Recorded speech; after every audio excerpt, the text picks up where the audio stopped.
BJP ഓഫീസിൽ ബാലഗോപാൽ തുടരുന്നുണ്ട്. Balu, BJP ഓഫീസിൽ പ്രധാനമന്ത്രി അഭിസംബോധന ചെയ്യും. അക്കാര്യങ്ങളിലൊക്കെ കൂടുതൽ ഒഫീഷ്യലായ പ്രതികരണങ്ങൾ വന്നു തുടങ്ങിയോ?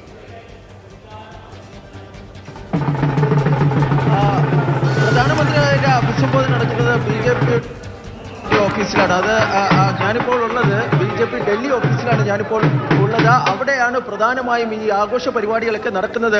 26 വർഷങ്ങൾക്ക് ശേഷം, കൃത്യമായി പറഞ്ഞാൽ 27 വർഷങ്ങൾക്ക് ശേഷം ഡൽഹിയിൽ ഒരു BJP മുഖ്യമന്ത്രി ഉണ്ടാകാൻ വേണ്ടി പോവുകയാണ്. സുഷമ സ്വരാജ് ആയിരുന്നു ഏറ്റവും അവസാനത്തെ ഡൽഹിയിലെ BJP മുഖ്യമന്ത്രി. അതിനുശേഷം ഏതാണ്ട് 27 വർഷങ്ങൾക്ക് ശേഷമാണ് ആധികാരികമായ ഒരു വിജയത്തോടു കൂടി ഡൽഹിയിൽ ഒരു മുഖ്യമന്ത്രി, BJPയുടെ ഒരു മുഖ്യമന്ത്രി അധികാരത്തിൽ വരാൻ വേണ്ടി പോകുന്നത്. അത് ആരായിരിക്കുമെന്ന് അടുത്ത ഒരു 4-5 ദിവസത്തിനുള്ളിൽ നമുക്ക് മാത്രമേ അറിയാൻ വേണ്ടി കഴിയുള്ളൂ. കാരണം BJPയുടെ പാർലമെന്ററി ബോർഡ് യോഗം ചേരേണ്ടതുണ്ട്. പാർലമെന്ററി ബോർഡ് ഈ MLA-മാരുടെ അഭിപ്രായം തേടിയേക്ക് അതിനൊക്കെ ശേഷമായിരിക്കും ഈ മുഖ്യമന്ത്രിയെ സംബന്ധിച്ചുള്ള ഒരു തീരുമാനമുണ്ടാകുക. പക്ഷേ BJPയുടെ പരമ്പരാഗത ശക്തി കേന്ദ്രങ്ങളിൽ ഒന്നായിരുന്നു, ഉത്തരേന്ത്യയിലെ പരമ്പരാഗത ശക്തി കേന്ദ്രങ്ങളിൽ ഒന്നായിരുന്നു ഡൽഹിയിൽ. പക്ഷേ അവർക്ക് എക്കാലത്തും ഈ നിയമസഭാ തെരഞ്ഞെടുപ്പൊക്കെ വരുമ്പോൾ ആദ്യം ഷീലാ ദീക്ഷിത്തിന്റെ ഒരു 15 വർഷം, പിന്നീട് അരവിന്ദ് കെജ്രിവാളിന്റെ ഒരു 13-14 വർഷം, അങ്ങനെ അധികാരത്തിൽ നിന്ന് മാറി നിൽക്കേണ്ട, ദീർഘകാലം അധികാരത്തിൽ നിന്ന് മാറി നിൽക്കുന്ന ഒരു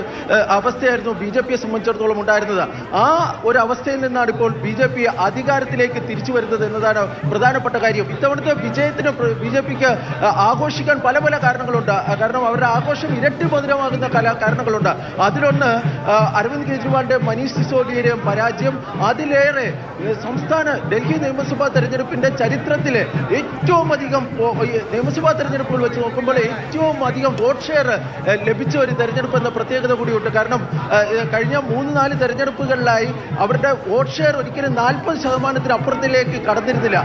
എന്നാൽ ഇത്തവണ നിലവിൽ ലഭിക്കുന്ന തെരഞ്ഞെടുപ്പ് കമ്മീഷന്റെ കണക്കുകൾ പ്രകാരം ഏതാണ്ട് 48% വോട്ടാണ് BJPക്ക് ലഭിച്ചിരിക്കുന്നത്. അതാണ് അവരെ സംബന്ധിച്ചിടത്തോളം ഇരട്ടി മധുരം. കാരണം എല്ലാ വിഭാഗങ്ങളിൽ നിന്നുള്ള പിന്തുണയും BJPക്ക് ആകർഷിക്കാൻ വേണ്ടി കഴിഞ്ഞിരുന്നു എന്നതായിരുന്നു.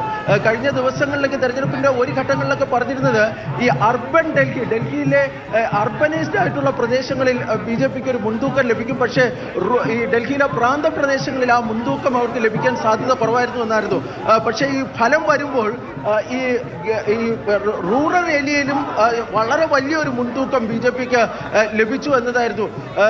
ഇന്ന് രാവിലെ ഈ ചർച്ചയൊക്കെ തുടങ്ങുമ്പോൾ P. ബസന്ത് പറയുന്നുണ്ടായിരുന്നു ഏതാണ്ട് 12ഓളം മണ്ഡലങ്ങളിൽ ഈ മറ്റു പിന്നോക്ക വിഭാഗക്കാർക്ക് വളരെ ശക്തമായ മണ്ഡലം, ആ മണ്ഡലങ്ങൾ ആം ആദ്മി പാർട്ടിയെ സംബന്ധിച്ചിടത്തോളം അവരുടെ ഫിക്സഡ് ഡെപ്പോസിറ്റ് എന്നായിരുന്നു കരുതിയിരുന്നത്. പക്ഷെ ആ 12 മണ്ഡലങ്ങളിൽ ഏതാണ്ട് 7ഓളം മണ്ഡലങ്ങളിൽ നിലവിലെ ഈ ട്രെൻഡുകൾ പ്രകാരം BJPക്ക് വ്യക്തമായ ഒരു മുൻതൂക്കമുണ്ട്. അതായത് എല്ലാ മേഖലയിൽ നിന്നുള്ള പിന്തുണയും ആർജിക്കുവാൻ വേണ്ടി BJPക്ക് കഴിഞ്ഞു എന്നതാണ് ഈ തെരഞ്ഞെടുപ്പിലെ മറ്റൊരു സുപ്രധാനമായ കാര്യം.